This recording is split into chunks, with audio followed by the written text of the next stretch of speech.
Alam sekitar adalah anugerah Tuhan yang amat bernilai kepada kesejahteraan kehidupan. Manusia banyak bergantung kepada sumber-sumber semula jadi di muka bumi ini. Allah telah menciptakan alam ini seimbang untuk kemakmuran manusia. Bumi yang luas dijadikan tempat tinggal manusia, gunung-gunung sebagai pemasak bumi, tumbuh-tumbuhan sebagai sumber makanan dan ubatan kepada kehidupan. Demikian juga dengan pelbagai jenis haiwan dan hidupan di lautan. Alam sekitar yang tidak tercemar memberikan kita suasana yang selesa dan menyamankan. Di samping memberi keselesaan kepada manusia, ia juga sedikit sebanyak akan terjejas akibat aktiviti-aktiviti pembangunan negara sekiranya alam sekitar di negara kita tidak dijaga dengan baik. Persekitaran yang bersih membolehkan kita menyedut udara yang segar. Udara yang bersih merupakan nikmat yang sangat bernilai kepada kehidupan manusia. Kawasan yang segar dan bersih lazimnya dipenuhi dengan tumbuhan menghijau. Tumbuh-tumbuhan membebaskan oksigen ke udara dan membolehkan badan kita mendapat bekalan oksigen secukupnya.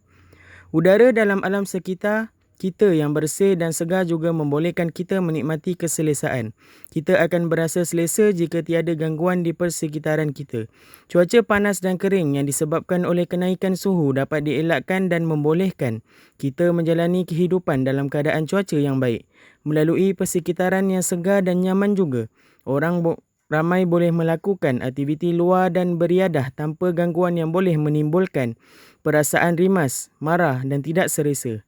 Aktiviti riadah yang dijalankan dalam keadaan bersih akan meningkatkan tahap kesihatan kita. Gangguan daripada serangga di dalam rumah juga dapat dielakkan jika persekitaran dalam keadaan bersih.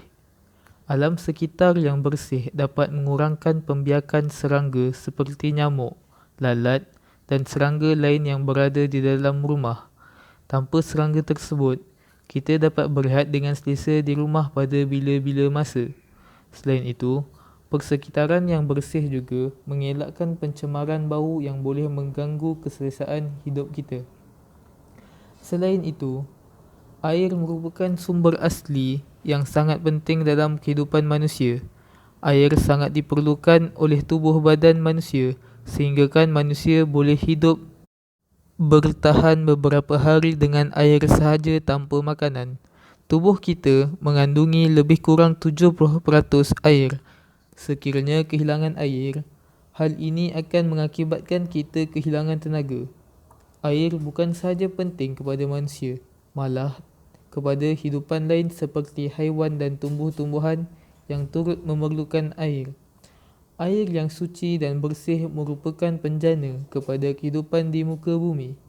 Oleh kerana air merupakan unsur penting dalam kehidupan manusia, masyarakat haruslah berganding bahu dalam memelihara dan menjaga kebersihan air, terutamanya menjaga keselamatan alam sekitar daripada pencemaran.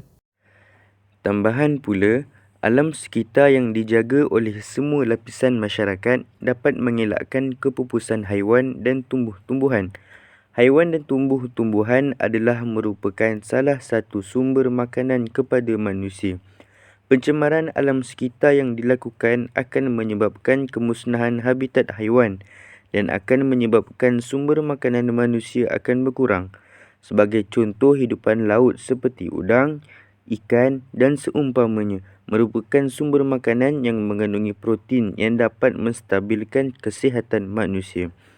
Sekiranya kita melakukan sebarang pencemaran laut seperti pembuangan sisa toksik ke dalam laut, kepupusan hidupan laut akan berlaku.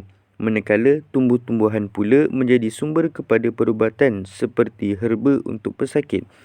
Alam sekitar yang tidak tercemar membolehkan habitat hidupan darat dan air terpelihara.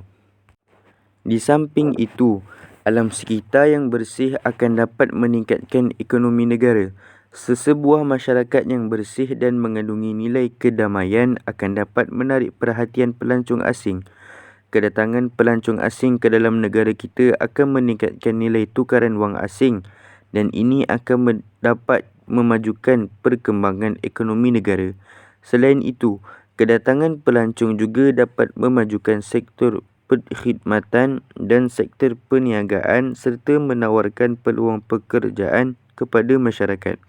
Dengan ini, imej negara kita akan dapat ditingkatkan. Kesimpulannya, Pemeliharaan muka bumi perlu dijalankan bagi menjamin bekalan sumber makanan, sumber kesihatan untuk menghasilkan ubat-ubatan. Ia turut berperanan sebagai sumber kecantikan, keindahan dan kedamaian di samping udara yang bersih. Justeru, semua lapisan masyarakat haruslah bekerjasama dan saling membantu dalam memelihara alam sekitar supaya kebersihan alam sekitar dapat ditingkatkan dalam kehidupan kita.